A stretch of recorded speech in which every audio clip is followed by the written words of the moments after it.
have served this country in all the sectors of geological studies, whether it is Geological Survey of India or ONGC, Central Groundwater Board, State Department of Geology and Mines.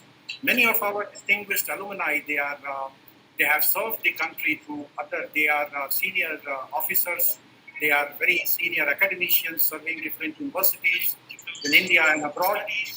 And under the Platinum Jubilee lecture series and other programs, we have finalized that monthly lecture series will be organized by the department. And the first lecture under the Platinum Jubilee lecture series was delivered by Dr. Dipankar Saha, very eminent hydrogeologist. The inaugural function of the Platinum Jubilee was also held last August, in the first week of August, and many of the distinguished scientists from India and abroad, they shared and they have given their best wishes for the success of this program. So today, we are having the second lecture under the Platinum Jubilee lecture series, and we have none other than Professor Rajeev Sinha, very, very distinguished earth scientist. May I have the privilege to share his achievement and about the today's speaker with the students of the department and elsewhere. Professor Rajeev Sinha, very proudly I must share that he is alumnus of the Department of Geology, Patna Science College. He graduated in the year 1983 with geology honors. And after graduating from Patna University, he joined the MTech program in applied geology from University of Roorkee, which is now IIT Roorkee, in 1987. He then went on to obtain a PhD degree in sedimentology from University of Cambridge, UK in 1992. Then after, Professor Sinha joined as a faculty in the Department of Civil Engineering at IIT Kanpur in 1994. After serving IIT Kanpur for nearly 20 years, he created a new department of earth science at IIT Kanpur in 2014. He became the founder head of the department and continues to work there as senior professor till date. Today, Professor Rajeev Sinha is one of the foremost river scientists in the country and is well recognized internationally for his significant contributions on river dynamics, flood risk analysis, alluvial stratigraphic development and its control, and river health assessment. Professor Sinha has published close to more than 200 research papers and over 7,000 citations to his credit, very high index of 48. Professor Rajeev Sinha is a recipient of Alexander van Humboldt Fellowship during the year 2000, National Mineral Awardee 2002, and SS Mayor Award 2000. He is Fellow of the Indian Academy of Sciences, Bangalore, and National Academy of Sciences, Allahabad.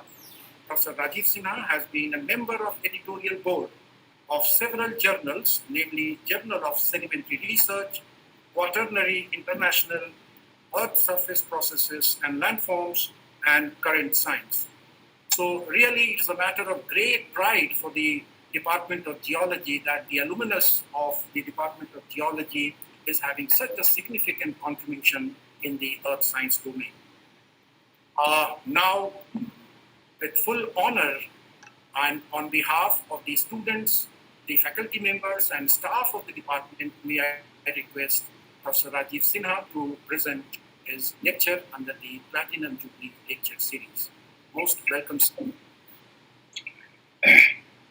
Thank you, Atul. First of all, for inviting me for this, very important event of the department. I'm really proud and happy to see where the department has come in the last, 25, 30 years since I left the department. The inaugural function which you organized was really well done, and it was really nice to see some old friends and a galaxy of other people who have been a graduate of this department. So very, very, very happy to be here amongst you again, and I've chosen a topic which is really topical today. I have generally been known for my work on rivers, but in the last decade or so, I developed a new passion on wetland research, and last couple of years, me and along with several of my students, we have been able to manage, produce some really interesting work on the wetlands, which is as you know, one of the most neglected water bodies, in this country and also elsewhere. So let me start my presentation. I hope you can see my screen in full. Atul, can you just confirm that? Yes, sir. Yeah. Okay. It's fine. All right. So as I said, I started the wetland research about a decade ago. And several of my students have worked on these. One of the students who worked on, the wetlands of Bihar, Kabartal, for his PhD. He has also continued to work on the wetlands of many other places. Well, he's currently now a Humboldt Fellow himself, sitting in Germany. He might be sitting in the audience as well. And then of course I've been lucky enough to receive funding for small funding for various kinds of wetland research from Department of India and also allied funding agencies from different parts of from different departments and so on.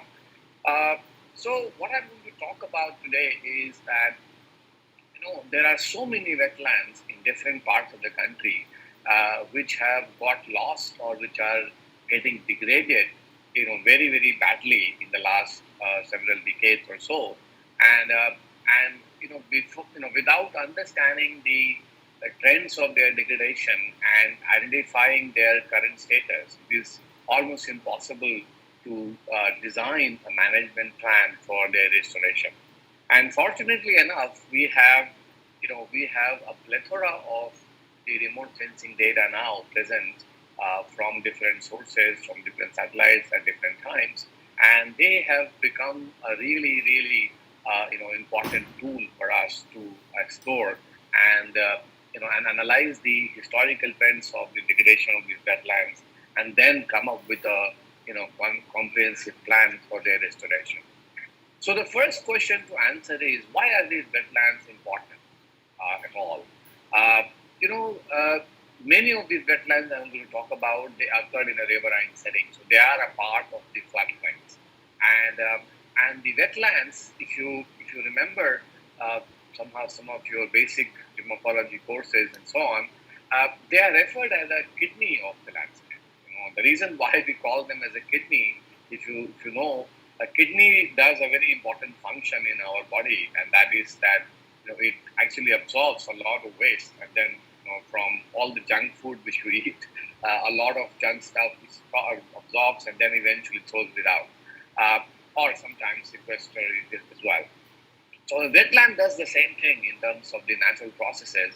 It sequesters a lot of sediment and organic material, and also recycle this in a positive way, and then produces a very very rich ecology, and therefore wetlands are recognized as a very unique ecosystem on the landscape. The other, of course, reason why we need to look at the wetlands also is that they also, particularly in the floodplain setting, they act also like a sponge in terms of the flood reduction. They actually modulate the flood wave in a very nice way, and therefore, many places they create artificial wetlands, for example, for buffering the flood magnitude, etc., and so on.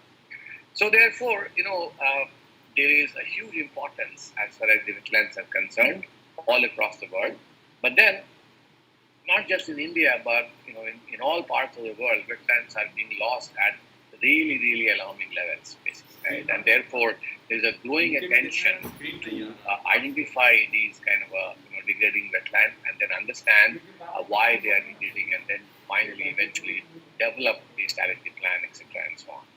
Okay, there has been, so therefore the motivation of this research on wetland has been kind of triggered by a very very fast rate of their losses in the last few centuries or so, and we believe that about 64 to 71% of the wetlands have been lost since about 1980.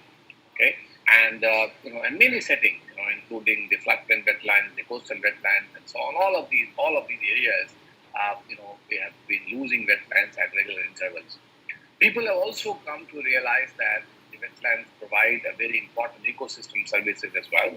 They're not just ponding water. They also provide a very rich and a very unique ecosystem, and therefore the value of the ecosystem services they provide also has to be recognized. So if you look at some of the data, wetlands have a very large value in terms of per hectare. If you look at ecosystem services of these wetlands and so on, so per hectare value is actually quite large in terms of wetlands compared to any other water body you can think about. So therefore, if you understand these major services of the flood and wetlands in terms of the flood water storage, dissipating, and maintaining the stability of the floodplain, they become a really, really important system to understand and to look at them. So in the last, several decades or so, there has been a huge amount of research on that land. But then most of this research have been focused on wetland ecology. For obvious reasons, because wetlands are an important ecosystem, and people have been trying to understand the importance and the diversity of the ecosystems as well. I am primarily a geomorphologist, so I have taken up the wetland research in a slightly different perspective, primarily to understand the geomorphic importance of the wetlands, their historical evolution, historical as well as geomorphic evolution through time, and how we can mimic those natural processes in designing the wetland management strategies. That is the emphasis of the research that I have been trying to pursue in the last couple of decades or so. So therefore, my focus has been the riverine wetlands in the Ganga plains, and as you can see from this very basic map, that there are thousands and thousands of wetlands are present in the modern day settings of the Ganga plains. Every state would have a similar kind of distribution. I have also shown here the wetland map of the UP. Now there are many of these data sets which are existing across in different platforms. So all of these databases are available.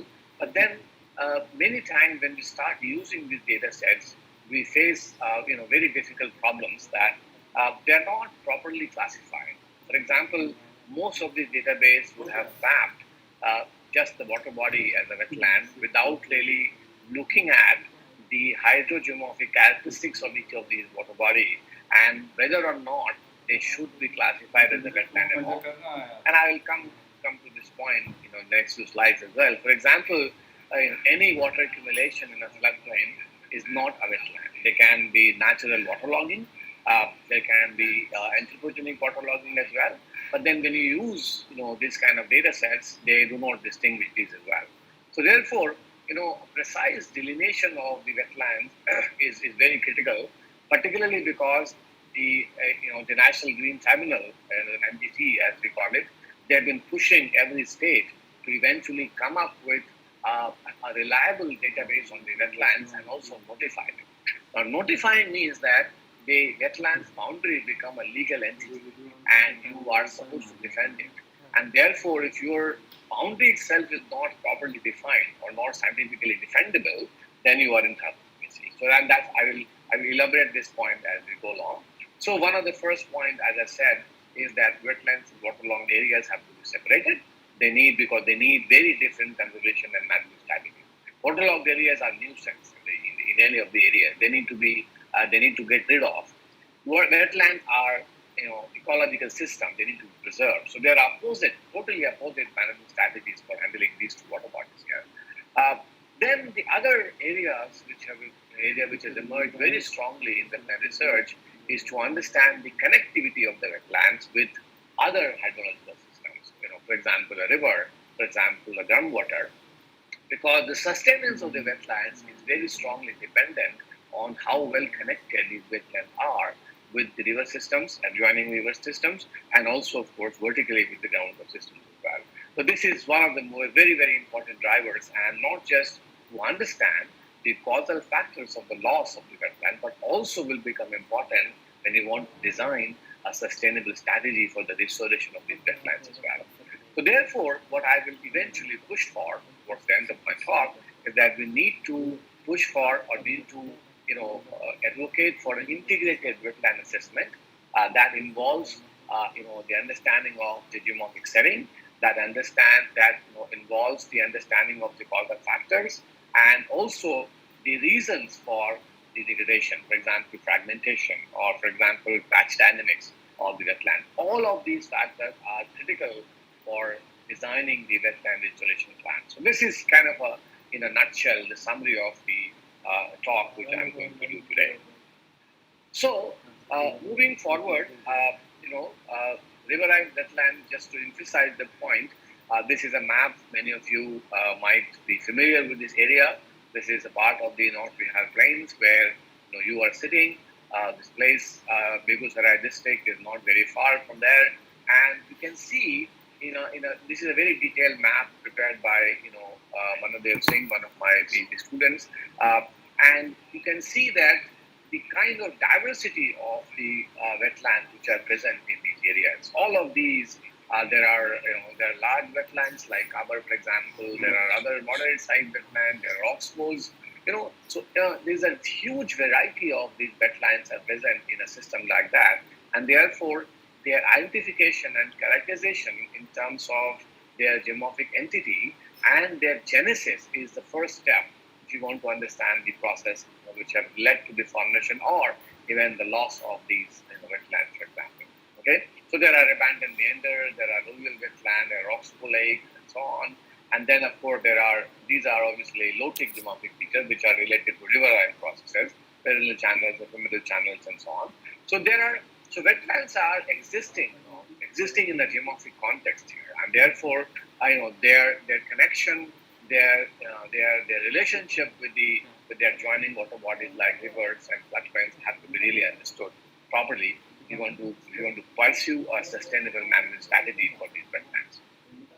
So one of the things which we started when we started working on this, some 10 years ago, the first thing struck me was to propose, that there was a lack of a hydrogeomorphic classification of the riverine wetlands, and this is one of the first papers I produced on wetlands in way back in 2017 with the help of an MTech student, and there we basically tried to propose the idea that the wetlands like floodplain lakes, the oxbows and marshes are different from the waterlogging areas, both natural and anthropogenic, and of course the other water bodies which are present, tanks and reservoirs, rivers of course, and the drainage system. So we proposed a hydrogeomorphic classification of the riverine wetlands based on the geomorphic setting, topography, water spread areas, and then of course natural and anthropogenic features.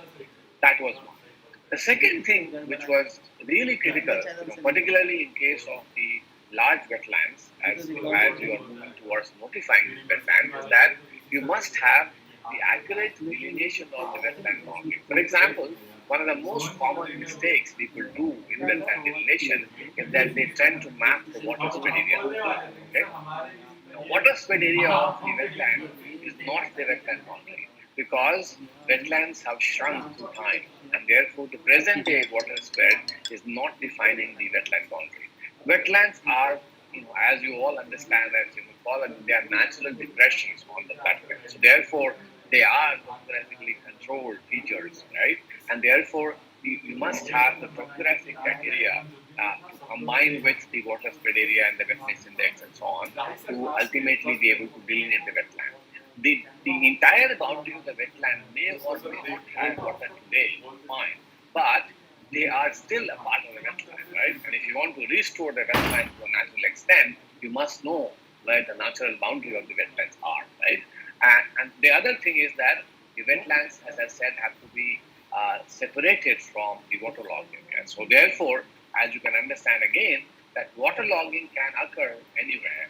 It can of course occur in low-lying areas, but they will generally not tend to be a regular depressions like the wetlands have. That's number one. Then the second thing is that they are very incidental. They can be related to, for example, anthropogenic feature like drainage congestion happening because of road and rail, congestions and so on. So all of these criteria, can be utilized to separate the wetlands and waterlogging areas, and that is what we actually tried to do. We created an algorithm using the topographic depressions and also the wetness index, and we combined these two together. Of course, applied some area thresholding, and then we were able to develop a tool for delineating the wetlands, and separating them from the waterlogging areas and so on. The other thing, as I mentioned, so this is an example of that. So these are water-land mixed signals, which we derived from the DWI kind of image, and then we combined that with the DEM data, and then we separated the wetlands here. So wet areas plus depressions or regular depressions, wet area minus the regular depressions, many other criteria, divisioning into a river, understanding the geomorphic setting, and all of that, and the pattern of the spectral signatures, all of that can be combined together eventually to delineate the wetlands or separate the wetlands from the waterlogged areas. So that's number one.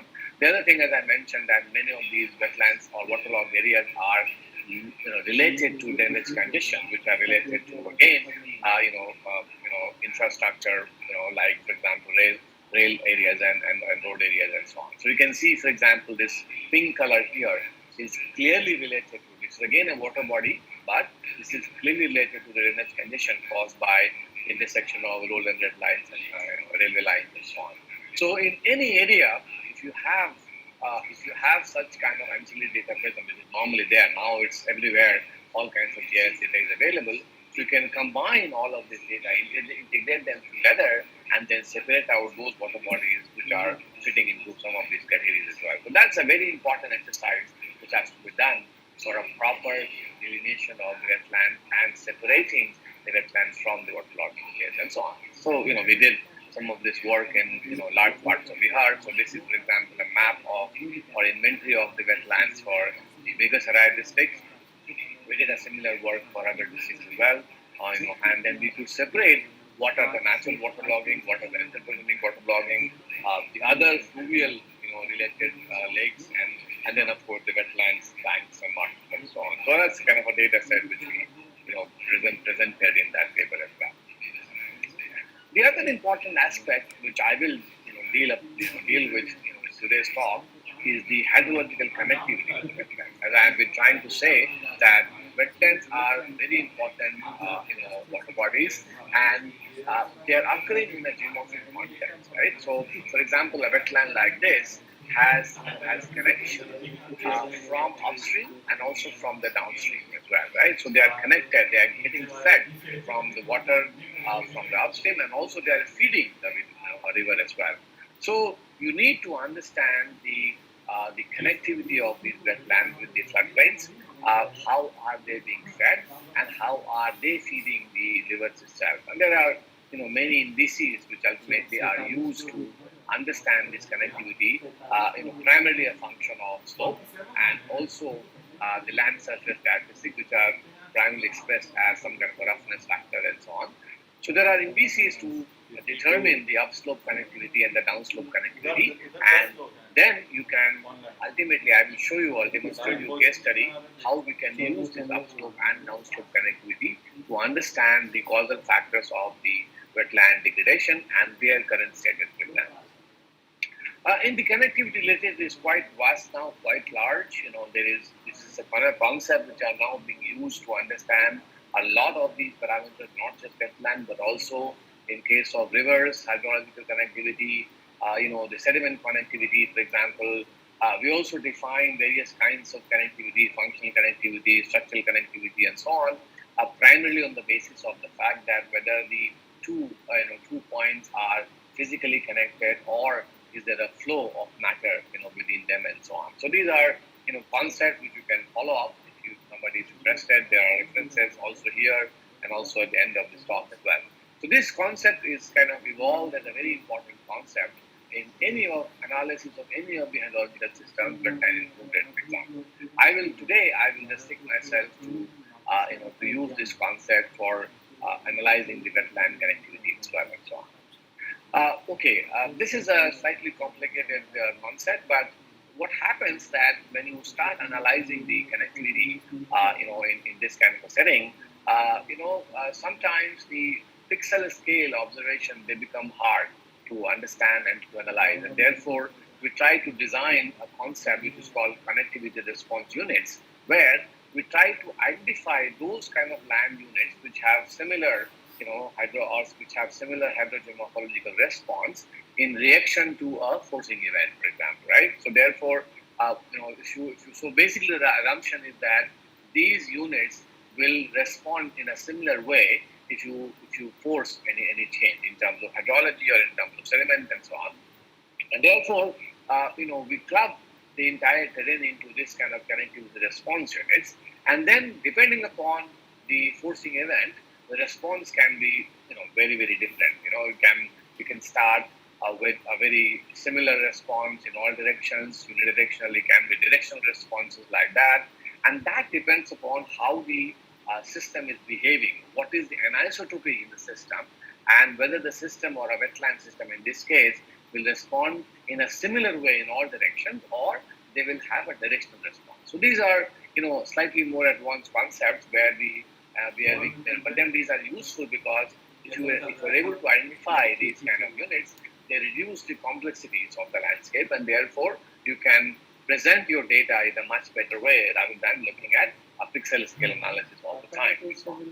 Okay. So what we have been trying to promote and encourage that we need to have an integrated wetland assessment strategies, and that means that we need to look at the wetlands at different kinds of spatial scale from regional to local. I will again give you some examples. We can look at the wetland as a connected system in a basin context, but at the same time, we also have to look at the wetland as an entity and look at what is happening at the local level within the wetland itself. So that's one scale we'll talk about. We'll also look at a temporal scale because, as I keep mentioning, that if you really want to understand the trend of the degradation of the wetlands and its possible capacity to be restored, you must have the historical data analysis done. Okay, you cannot simply depend on the one-time analysis of wetland and then start planning the restoration. You must analyze what the wetland has gone through time and then understand the trend so that you can plan the strategy in a better way. And that means that you must have an inventory of the wetlands at different times. You must also have the connectivity analysis done, and then on that basis, you assess the current status of the wetland and then prioritize them for the restoration. So that is what I'm going to present as my first case study, which we did, in the Ramganga Basin, which is, mostly in the UP. And this project was supported by the Worldwide Fund for Nature in India, in Delhi. And so what we did for the first time, I think, a basin scale inventory of the wetland based on the physical attributes, like, for example, wetness is a very important criteria, but not only on the basis of the one-time data, but we looked at historical data sets. We also looked at the connectivity of the floodplain wetlands, both upslope connectivity and the downslope connectivity, and how that connectivity has changed in time. Okay, so that's another important thing to understand, that the connectivity is not a static feature; it also keeps on changing through time, and that is another job which we need to understand, that how dynamic that connectivity structure is and how that has been changing through time. And then based on these analysis, we then propose a prioritization scheme for the wetland restoration. For example, here we mapped more than 3,000 wetlands in the Ramganga Basin. Obviously, no agency can start with restoring the entire all the 3,000 wetlands. You must give them a priority list. Let's say first 10 or first 100 and first 200, whatever number they want from us. And that has to be again based on the current status and the potential for restoration. For example, a wetland is there, but it is terminally sick, it is terminally ill or terminally sick. It's impossible to restore it without investing too much of money. On the other hand, you have a wetland which is starting to degrade but still manageable and so on. So some of these things can be used as a potential for restoration, and then we prioritize them in some kind of an order. Then, of course, you can have certain wetlands which also may have very strategic importance in terms of social, cultural, or from water source development and so on. And these criteria can also be fed into developing the prioritization scheme. So what we did was that we therefore developed the entire protocol for wetland delineation and its current status. We used the historical data set in our GIS framework. We, primarily we used index called MNPWI, which is basically a water index, and we created a time series data of the water bodies or of individual wetlands as well as the distribution of wetlands to time, and then we classified these wetlands into 6 different classes. I'll tell you what these classes are and how these classes were made. But these classes were persistent, new, lost, intermittent, intensifying, and diminishing. These are very simple classification scheme, and you can understand the meaning very clearly. Persistent means that they have persisted all through the time series data. Intermittent means that they come and go. Intensifying means that they have been intensifying in terms of their extent, through time. Diminishing means that they have been diminishing through time. They have been gradually shrinking. For example, new wetlands. There are sometimes we found that there are new wetlands coming in some areas, and then of course lost means they have been lost completely. They do not appear on the landscape at all. They've been occupied by agricultural areas and so on. So this is the kind of a scheme which we have developed, and let's not worry too much about the algorithm part here, but primarily, in a nutshell, I can explain that very clearly. We looked at, for example, a data for a definite time period, let's say 20, 30 years, and depending upon the data set you have, and then we analyzed the presence or absence of the wetland in each of these years, throughout that period, and then depending upon how much is the frequency of their occurrence that time. We use, for example, a 90% value for classifying persistent wetlands. Something which is between 50 and 90%. We then use that for for classifying other classes like intermittent, new, or intensifying, and so on. And again, we primarily use the data set, the historical data set, looking at primarily what is really happening, to these wetlands in the last 5 years, whether they were present in the first 5 years or last 5 years, and so on. So based on this kind of algorithm, we have developed these kind of 6 classes, as I mentioned, and then we created an ID of each of these wetlands, that you tag, and then we created a complete database along with the current status of the wetland as well. So that's the kind of in a nutshell. You can look at the statistics, and then in detail. This paper has also been accepted now. This should come very soon in remote sensing letters. So let's go over the kind of understand the physical significance of this class. So this this figure shows you what is meant by a persistent wetland. For example, we have chosen selected years. We did analysis was done for the entire period of 30 years or so, but then we have selected a few years to demonstrate the whole. So persistent means that these wetlands are persisting all through the time. Okay, you can see that these are new wetlands. This wetland was not present or hardly present in 1994, but now has become quite prominent. That's a new wetland here. You can then see that these are intensifying wetlands. The wetlands have been there, but then with time, the water content, the water spread areas have been changing to time. That's therefore as intensifying wetlands. These are intermittent wetlands. So sometimes they come, sometimes they go, and so on. These are diminishing wetlands. They were quite prominent in 1994, and now they are diminishing. So the areas, you can see that they are confined now only to this part here or this part here, for example. But earlier they were present in all of these areas and so on. Okay, and then of course lost. They're totally lost. So this entire water patch which you see here is no longer seen. Actually, if you go to the ground, you won't see anything at all. Okay, so based on this kind of data set, we created the database, and we found that these are the numbers. You can see that, and we classified them also in different size classes. There are larger wetlands, more than 50 hectares, and there are very small wetlands which are falling into 2.5. 2.25 to about 5 hectares or so. And these are the numbers. So you can see that even in large wetlands, there are very large numbers which are basically here, 46 numbers here. And then we have, smaller wetlands are also quite a few, 2,000 numbers and so on. The area status is also quite important and interesting because large wetlands will tend to have large areas, but even smaller wetlands have a moderately sized areas as well. Okay? So this is a total inventory. We are not still saying what is the number of each of these classes and so on. That comes here. So then we then use the same database to ultimately show them the numbers as to what are the numbers of wetlands under each of these categories, the 6 categories which we define, and how we can understand them. So you can see that in all categories, 2.25 to 5.10 and even more than 5, there are sizable numbers of wetlands which are lost, of course, but most importantly, they are diminishing. So this green color is a diminishing class, which you can see here.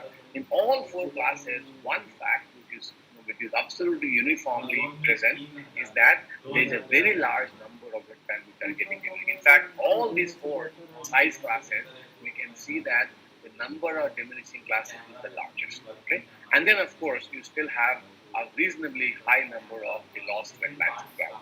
There are very few new wetlands, we don't even see them in the statistics, and then there are some which are intensifying as well. Okay? So, but this large number is quite worrying. And this is the first time when we generated this kind of basin scale data set for, again, in terms of areas also, you can see they are almost mirror images. The numbers are different again, but they are the same inference can be done in terms of numbers as well. So we have now a very nice database on this wetland part at a basin scale. Then we created the district-wide inventory because you know that the management strategies have to be done at a district level, and therefore the district administration needs to know what kind of data we are looking at. So we created a database of each district of which are falling in the Ramganga basin. So this is the Bareilly data, this is Rampur data, and so on. And then we gave them the numbers in terms of number of wetlands and also the area of the wetlands which are falling in different classes. Again, see the diminishing classes are quite high here, both in terms of area and numbers. And again, in Rampur district also, these are the 2 worst affected districts we found, and this is where we found the data sets here. Okay, then the other thing which we also wanted to look at, as I mentioned, that we also wanted to look at the causal factors of this wetland degradation, and for that we also needed to understand how the connectivity structure of the basin is changing through time, and how that connectivity structure has impacted the wetland as well. Okay, so we looked at first the overall connectivity analysis of the basin, at the yearly scale, and you can see, that these are, by the way, the highest values of connectivity here, which is very rarely present in the basin. But this brown color, which you see here, and you see how even without understanding, I think even a blind person can see that the dominance of the brown color is been continuously decreasing with time. There are periods like 2011 where you can see still quite reasonably high values, but otherwise, you compare 11 and 19, or even 96 and 19, you can see that there is the brown areas are decreasing quite drastically, which means that overall connectivity structure in the basin is decreasing through time. Okay? But this is an overall connectivity structure of the whole basin. We then wanted to look at how the upslope connectivity with reference to each of these wetlands is changing through time, and then we analyze that separately, and also the downstream connectivity. Now, what is important to understand here, that when I say upslope connectivity, I basically mean that how much feed is still able to come to the wetland. So how the upper contributing area is still connected to the wetland, and that means that if you have a high connectivity there, then it means that the wetland will be sustained, okay? Because wetland is still getting a feed from the upslope areas. The downslope connectivity means that the wetland is losing water to something else, either to groundwater or to river and so on. And that means that the downslope connectivity has to be low, relatively low, if you want to sustain the wetland. So, which means that the high values of the downslope connectivity will mean that the probability of sustenance of the wetland is actually going low. Okay, so note the area. There are pink colors and red colors are quite dominant here. So these are all areas of decreasing upslope connectivities. Okay. Again, there are large patches of decreasing connectivities here. This is a large patches of the decreasing connectivity of of the downslope connectivity and so on. So these are area, and you can also see that the decreasing connectivity is good for the decreasing downslope connectivity is good for the certain wetland, and that's why you see a lot of the wetlands are existing there. Okay, but they're not there, for example, right? But for them, the important thing to understand is that there has to be a balance between the two. The upslope connectivity and the downslope connectivity have to balance each other so that the wetlands are sustained. So therefore, when you take the overall scenario, you basically integrate the two data sets, upslope and downslope connectivity. Then you basically figure out what is the overall change in the connectivity structure, and this is what we see. So these are our bad areas. These are worst and bad areas of in terms of both upslope and downslope connectivities. There are small patches of bad areas here as well. There are here as well, and so on. And these areas, the sustenance of wetlands is going to be problematic. Okay, we noted that all of these areas are bad. But there's another interesting finding which we found that there was a direct relationship between the wetland existence and the overall decrease in the connectivity, which is easy to explain.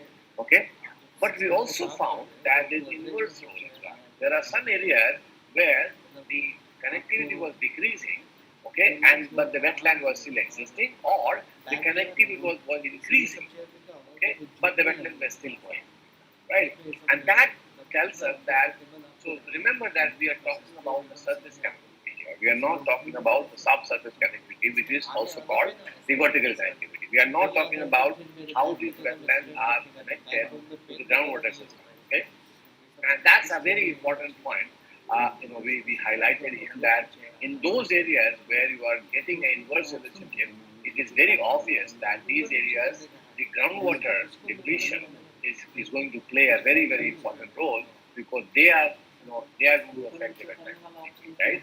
So therefore, that part was outside the domain of this project, but we have highlighted those areas where a detailed, we know roughly that these are also the areas are very rapid groundwater depletion, but we did not have enough data to say that conclusively. But it is quite obvious to understand that these areas are very poor in terms of the in terms of groundwater availability, and therefore the wetlands are decreasing as well. Some more data sets here. We can see for each district we found different classes of wetlands, vis-a-vis the connectivity structures, and we demonstrated the trends of the wetland diminishing types and the decreasing types and so on. These are district level data set. Again, basically matching our observations and so on. Okay. Then the final thing which we did here was to give them a priority order. Okay, in what order, we arrange the entire data set, but they are of course more than welcome to pick the first 10 or first 100 or first 200, whatever they want to. But we developed a code where we use the wetland types. Persistent, intensifying, and new, as diminishing, intermittent loss were grouped under D, and then they use the connectivity scenarios. We also use the stream density, because we thought that the wetlands which are close to stream are easy, or perhaps easier to be restored than those which are located very far from a particular stream and so on. So we use three of these major parameters to develop the priority list. And this is what these priority lists are. So we basically develop two lists. One, which are important from the restoration point of view, and second, which are important from monitoring point of view. These are those wetlands which are good, particularly at this moment, but they also need to be monitored properly so that they don't go towards a degradation side.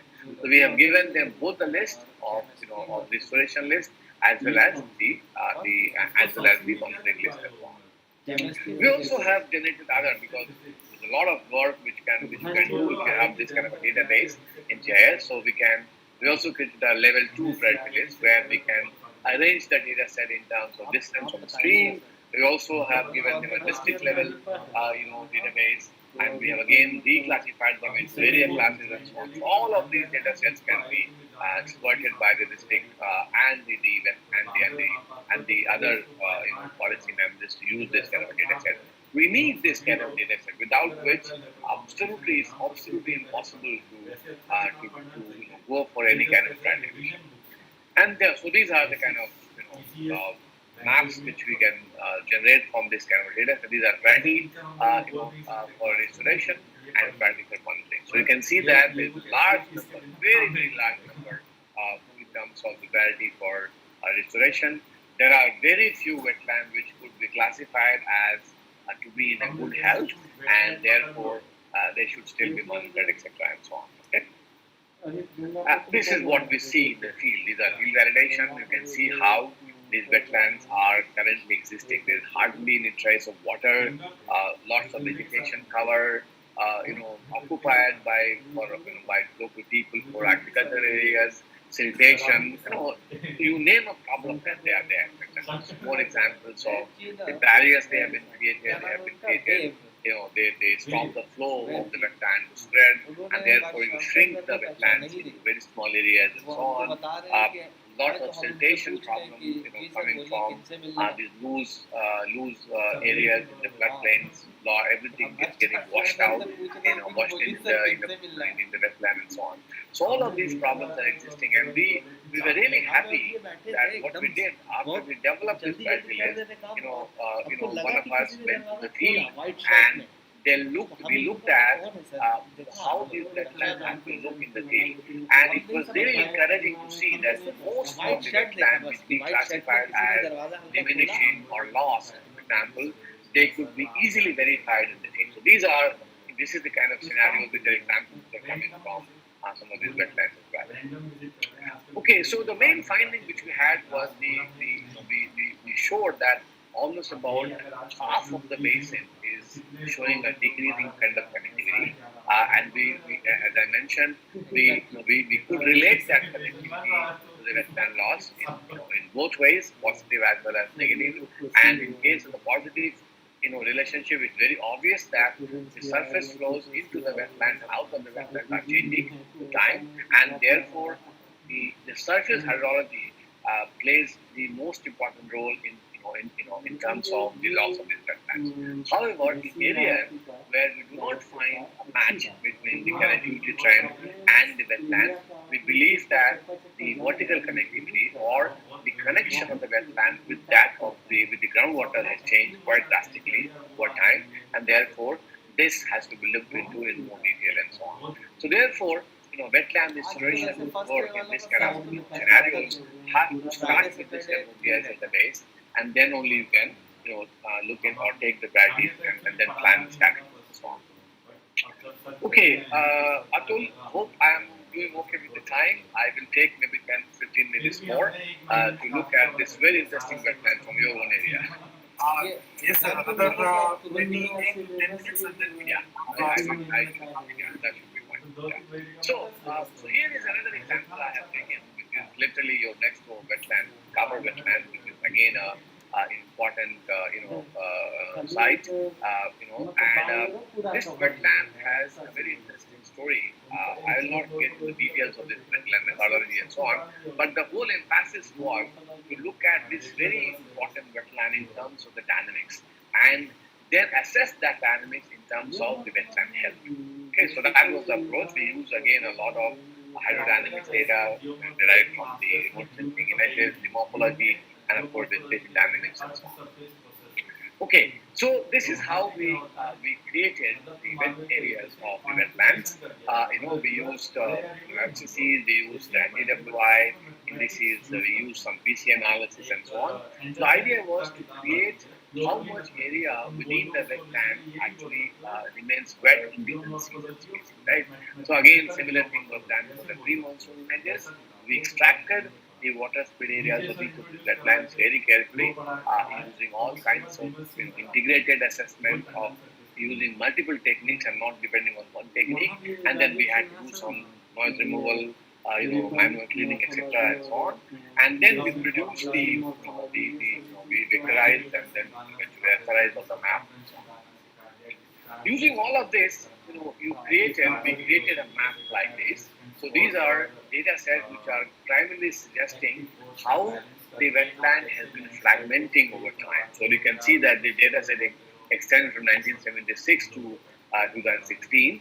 And then we related these fragmentation of the wetlands with several parameters. For example, rainfall data.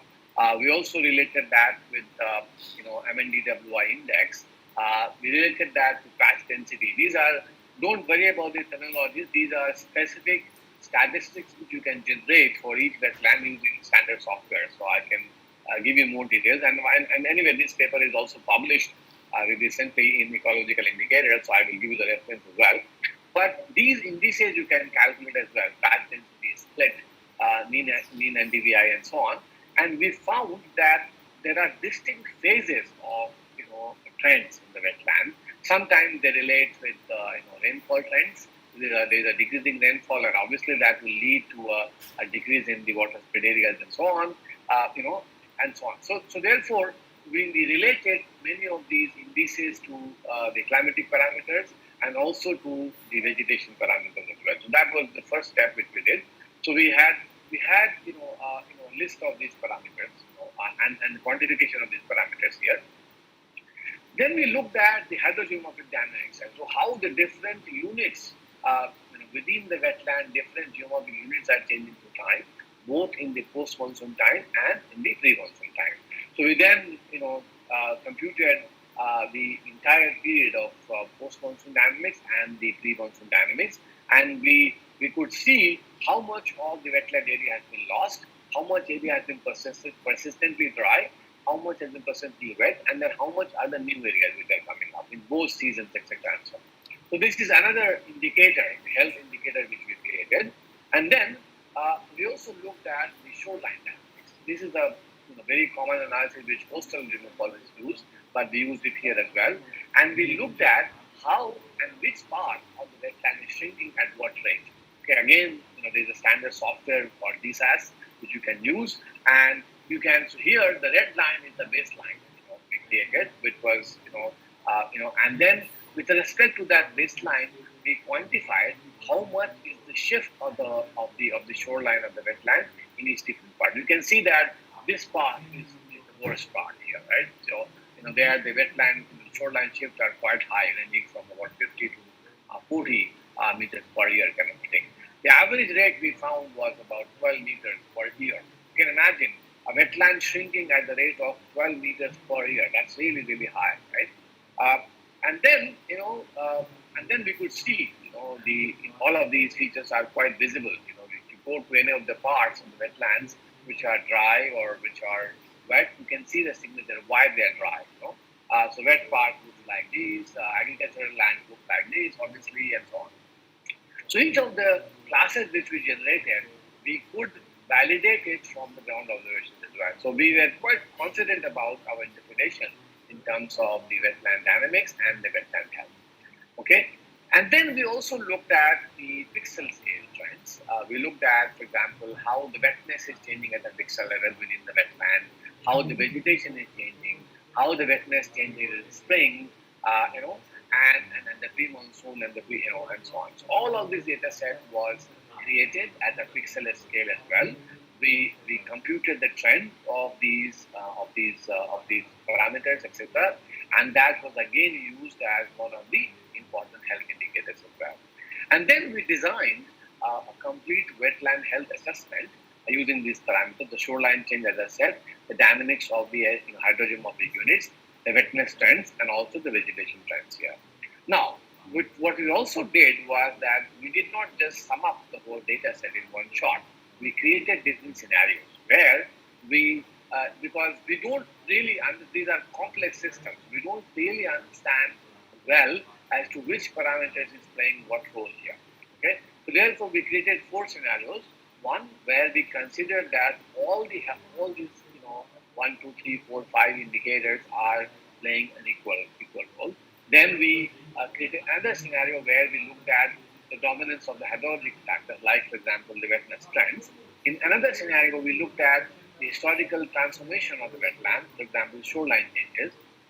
And then in the fourth scenario, we looked at the vegetation trend only. How, for example, and vegetation is important because that serves as a proxy for the anthropogenic intervention, particularly, and one of the most important intervention in these wetlands is that part of the wetland starts to be used for agricultural people. People who live close by, they start occupying that wetland areas as well. And then using these, parameters or scenarios, we created the wetland health index for all the four scenarios, and then an integrated index as well.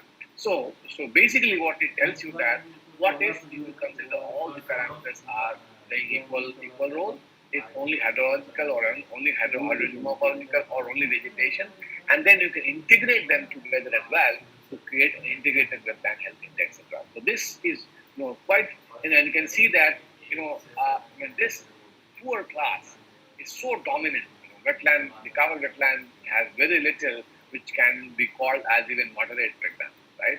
In this case here, okay. And there are of course no classes which will fall in the excellent or even good classes and so on. So this is in a pretty bad shape. Most of the classes are basically poor or very poor in terms of wetland health. So this is an analysis which you can do for individual wetlands quite nicely. And this has implications for wetland management. You now know that it's a very heterogeneous system. You cannot go and prescribe one single method for different parts of the wetland and expect that the wetland will survive. Okay? So you need to have a very holistic approach. The geomorphic diversity has to be taken into account to restore this kind of fragmenting wetland. You also need a multi-scale approach for the assessment of these wetlands as well, both at spatial scale as well as at a temporal scale. Okay. For example, in this case, we found that the western part of the wetlands are under extreme stress. They are high in all parameters, drying, shrinkage, fragmentation, and everything. And therefore, that part of the wetland needs a much more urgent attention than the rest of the part. Okay. Then we have created scenarios for wetland health assessment, 4 different scenarios, and that allows you to understand the dominant control on the wetland health, and therefore it will help in designing the site-specific restoration strategy. Okay. So to sum up, what we have learned today that wetland management needs analysis at different scales. A large scale geomorphic analysis at a regional scale, local scale mapping, inventory, and relationship of these wetlands with other water bodies. That leads to the connectivity analysis, both in terms of spatial domain as well as in the temporal domain, and then we look at the seasonal domain as well. And then we move to the individual wetland scale, which is the wetland dynamics analysis, which I just showed you as an example from cover, where you look at how the individual wetlands are changing in terms of bank dynamic, shoreline changes, and so on. And only when you have, these kind of data sets, you can create a sustainable management strategies for the wetlands here. So the final words that first, we need to have an accurate wetland delineation. We need to have an inventory of the wetlands in each region or most of the Ganga plains, state-wise, district-wise, and their assessment and the classification. That's the second step. And then we need to understand the connectivity of these wetlands with the floodplain, and both upslope and downslope, and then use that data set to eventually create the wetland health status, using other data sets from hydrodynamics, the fragmentation, and so on. So I guess I'll stop here and by saying that we need to have an integrated wetland management plan, and that has to be based on a geomorphic approach. Ecology of the wetlands is important, no doubt about it, but remember that wetlands are geomorphic entities. Okay, if you want to restore the hydrological status of wetlands, you must be able to understand its geomorphic connections and its temporal evolution. Otherwise, any restoration mechanisms or studies are bound to fail. Okay, I have based my talk, on some of these papers. You are more than welcome to look at these papers yourself, or please feel free to write to me and I'll send you. Or you can even go to my website and you can find the link of most of these papers as well. Thank you very much for your attention, and I'll be more than happy to answer a few questions if you have any. Thank you, Atul. I'm sorry. Yes, sir. Thank you very much, sir, for your very, very valuable and significant contribution to this part of the country. And we all of us know that the Ganga plains, where the very dense population exists, and the number of the population which is dependent upon the agriculture. So, studying wetlands and giving the significant changes which the wetlands they are witnessing. So. There are students and faculty members, research scholars connected to this link, and they are here attending this program. I wish that the students, if they have any query related to the presentation which we had just now, as you can see, the students they are in the classroom. Avok, if you can, yes, the students are enthusiastically they are attending your program and they have been benefited a lot. So students and others who have joined this program, if you have any question. Otherwise, let me start. I have one query, sir. Yes, the categories of wetlands which you mentioned earlier in the Ram-Ganga basin, you have divided it into different categories. So can we have any idea as to the factors which are responsible for one, we talk about the anthropogenic activities which are responsible for changes. Another, in the larger domain, the climate change, we are saying the behavior of the river system and the groundwater behavior of management. So is it possible to categorize the wetlands which we are witnessing some changes, that this particular wetland is more affected by the anthropogenic sources? Another one is the natural process where the climate change is affecting. Is it any idea we can get? Yeah. I mean, based on the field validation which we did, I think the anthropogenic forcing is very, very important and very, very dominant here.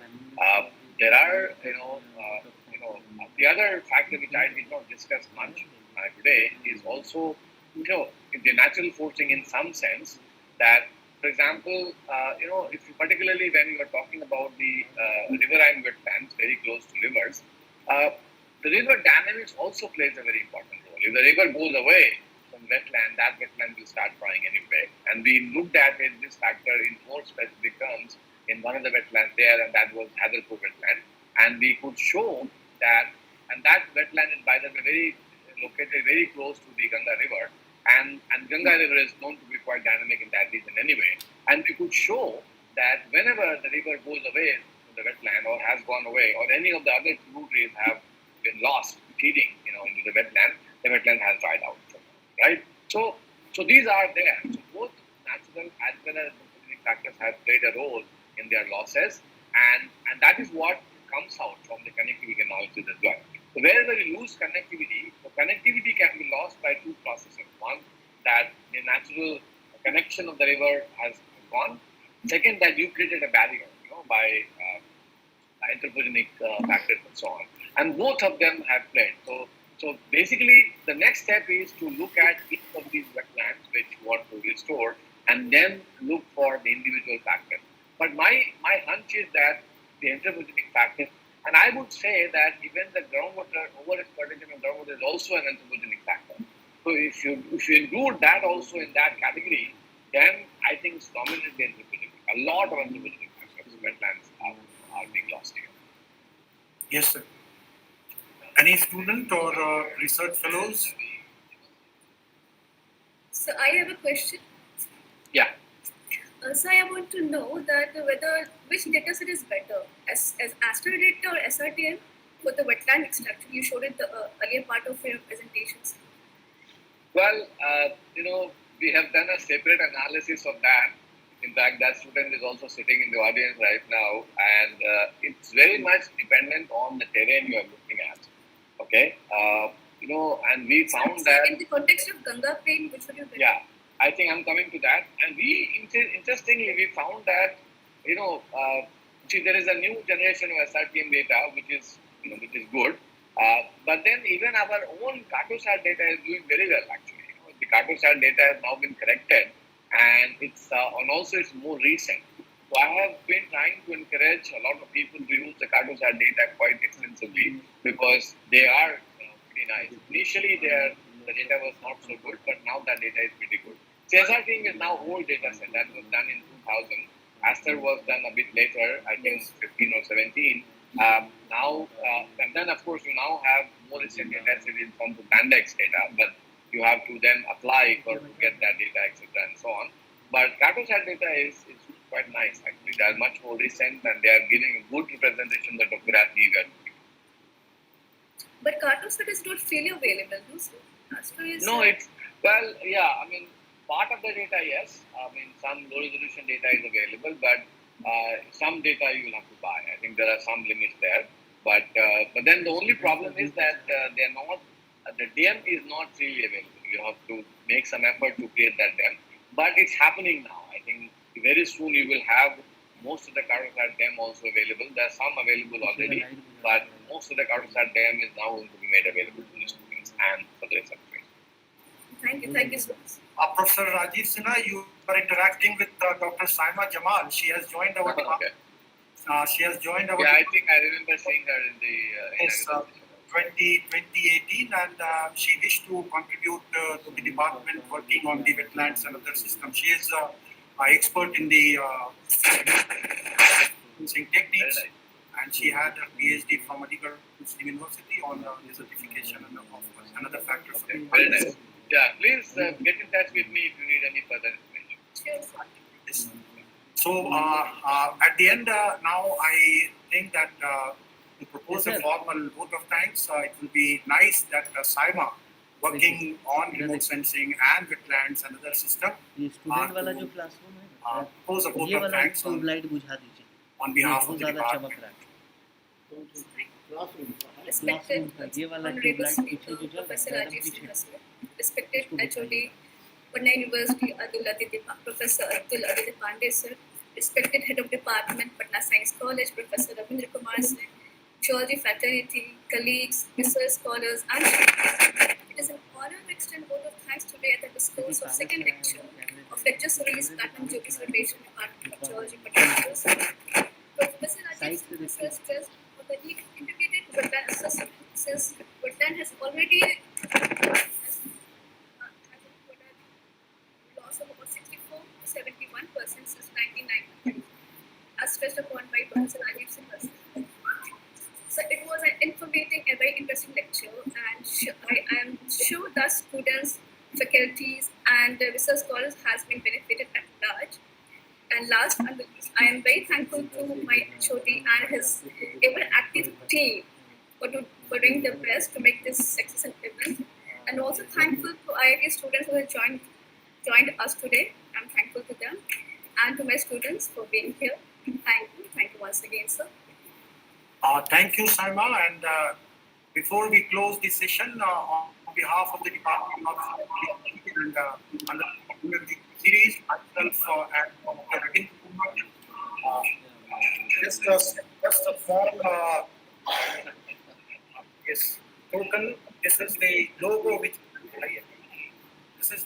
which we have designed, and this is a moment of pride for us, a token of love and affection to the alumnus.